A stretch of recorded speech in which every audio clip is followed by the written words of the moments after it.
In February of 1941, high in the dry, jagged mountains of northern Eritrea, the town of Keren became the stage for one of the most brutal and cinematic battles of the entire East African campaign. Here, nature itself became the enemy. Towering granite peaks rose like the walls of an ancient fortress.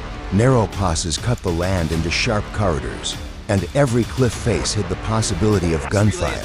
The Italian army and their experienced Eritrean askeri troops had turned these mountains into a labyrinth of fortified strongpoints Sanchil, Dalagorodok, and countless unnamed ridges, each equipped with concealed trenches, machine gun nests, and tunnels carved deep into stone. Keren wasn't merely a battlefield, it was a fortress built by the earth itself. When British, Indian, and Sudanese forces entered the valley, they immediately understood why this place was considered impregnable.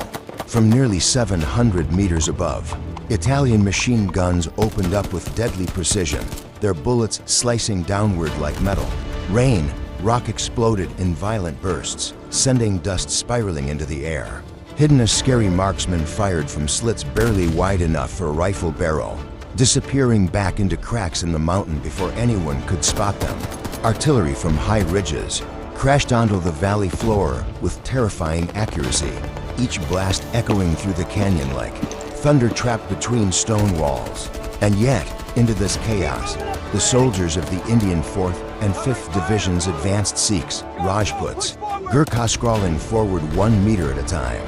They hugged the ground, their uniforms stained with dust and sweat, darting between boulders as bullets cracked into stone inches from their heads. Every attempt to move forward was met with a torrent of fire from positions far above. One British officer would later describe it: "We could not see the enemy, only the mountains spitting death." Inside those mountains, the Italian defensive system revealed its true power. A network of tunnels allowed defenders to move unseen from one position to another.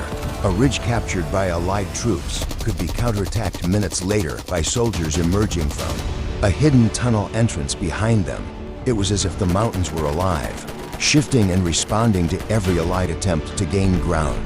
This was not just a battle of armies, this was a battle between human determination and the raw, unforgiving shape of the land. With tanks unable to move through the narrow passes and heavy artillery nearly impossible to bring forward, the Allies made a desperate and unprecedented decision. Under cover of night, they dismantled a 25-pounder field gun piece by heavy piece and hauled it up the cliffs by hand. Men strained against ropes, boots slipping on loose gravel, arms shaking from exhaustion, until finally they assembled the gun on a high ledge overlooking the Italian lines. When it roared to life, the muzzle flash illuminated the darkness like lightning. For the first time in the battle, the Allies had a weapon capable of hitting the mountaintop fortifications head-on. The turning point came on the night of March 15th. In freezing wind and total darkness, the soldiers of the Indian 5th Division began a silent, secret ascent toward the summit of Dalagorodok, a peak the Italians believed impossible to climb. No lights, no radios, only the sound of boots scraping rock and the occasional pebbles falling into the abyss below. They climbed for hours, clinging to the mountainside, moving inch by inch along ledges so narrow that one misstep meant certain death. At dawn, as the first pale light touched the sky, the Italians looked up and saw enemy soldiers standing on the summit. In the early morning fog, the Indians quickly secured firing positions, overran outposts, and eliminated key observation posts.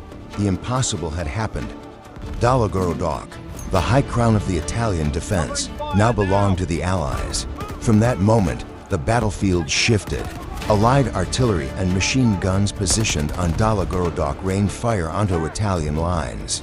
With devastating accuracy, the defenders, once protected by impossible terrain, now found themselves exposed. By March 27th, the entire Italian front began to collapse, and on April 1st, the surviving defenders withdrew from Keren. The fortress of stone had finally fallen. When the dust settled and the gunfire faded into silence, the exhausted Allied soldiers climbed to the highest ridges and watched the sunrise over the battlefield. Warm golden light spilled across faces blackened with soot, across torn uniforms and trembling hands. They stood quietly, breathing in the cold morning air, letting the reality sink in.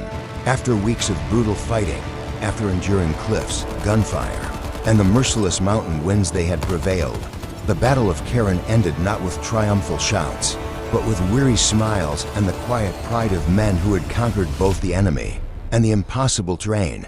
Against all odds, the mountains had been taken and the gateway to Eritrea was open.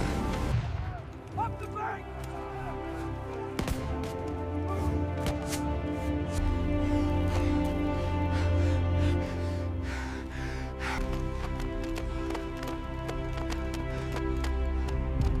I need more bandages, quickly. Keep track. Watch your step. Uneven ground.